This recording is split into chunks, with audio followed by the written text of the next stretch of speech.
I watched her laugh. Carefree, blissfully ignorant. The dim candlelight flickered over the expensive dinner she thought she was enjoying with him, my wife. His hand brushed against hers across the table. Her smile widened. She thought I was working late. I tilted the camera lens, zoomed in, and clicked the perfect shot.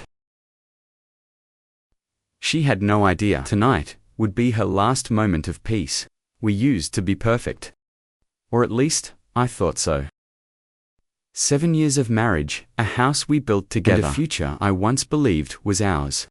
I gave her everything: love, security, devotion. And in return, lies, deception. A well-rehearsed performance of a loyal wife while she spent her nights in his arms. Her name was Emily. Beautiful, charming, and intelligent. A woman who knew how to get what she wanted. She could make you believe she was an angel while dragging you through hell. But the thing about deception, it only works if the other person stays blind. I wasn't blind anymore. The first crack in the illusion appeared 3 months ago. A perfume I didn't recognize lingering on her clothes. Late nights that turned into early mornings explained away with lazy excuses. A shift in her touch, in the way she looked at me, like I was just an obligation. Doubt turned into certainty the night I followed her. She told me she was going to a work dinner. I watched from the shadows as she slipped into a restaurant, greeted a man with too much familiarity, and kissed him. Deep. Passionate. It felt like watching a stranger. I didn't confront her.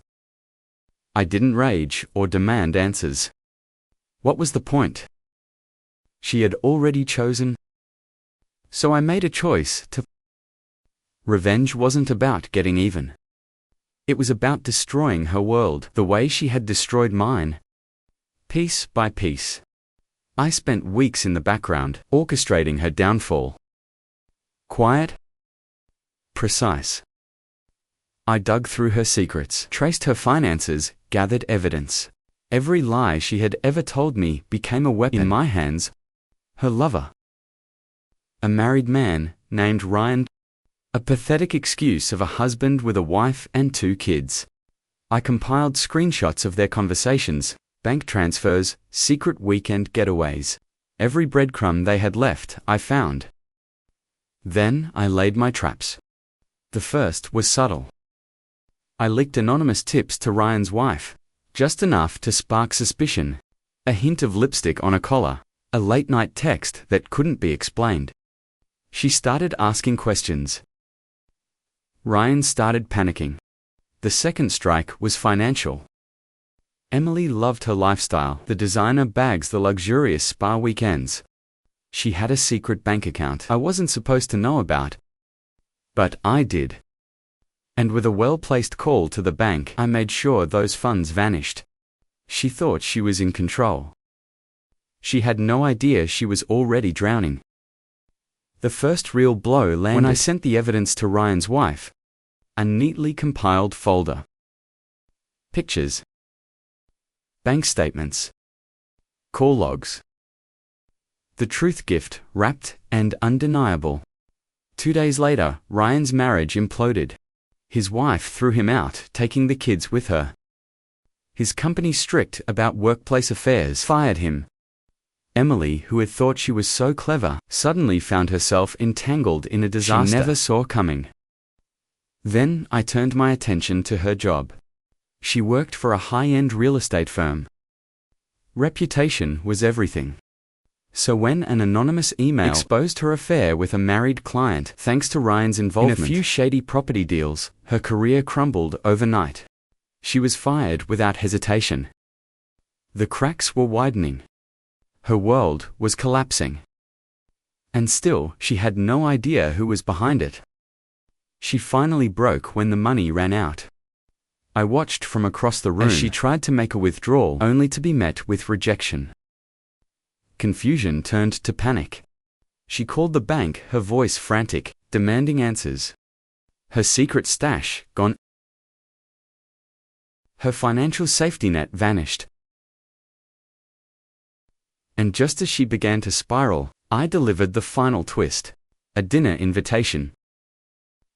Her parents. My proof. Emily's parents were traditional, proud people. They believed in loyalty and marriage as a sacred bond. So when I sat them down and revealed the full extent of their daughter's betrayal, they were speechless.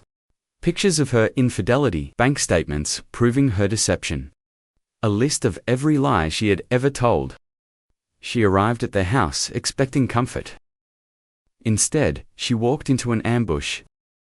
"You're no daughter of ours," her mother said, voice cold, eyes filled with disgust. Her father didn't even look at her. The color drained from Emily's face. I saw it then, the moment it hit her.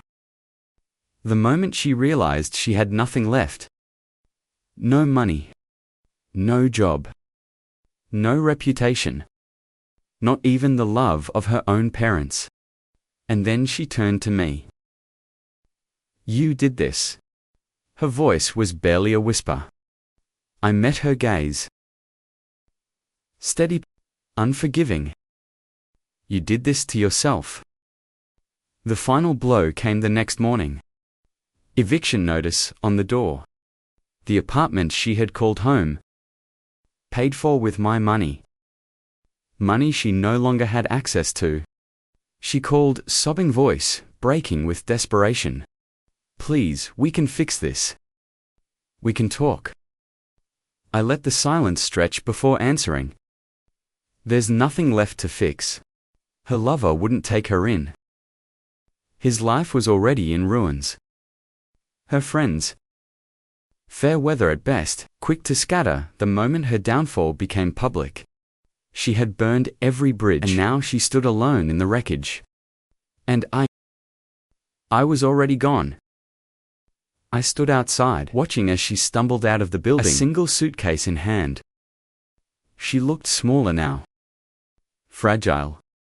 For a moment, I wondered if she truly understood.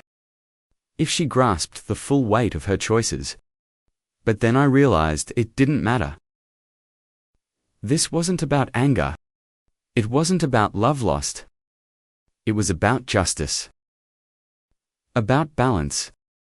She took everything I had and believed she'd get away with it. She thought she was untouchable. Now, she was nothing. And I was free. Betrayal isn't just a wound. It's a lesson.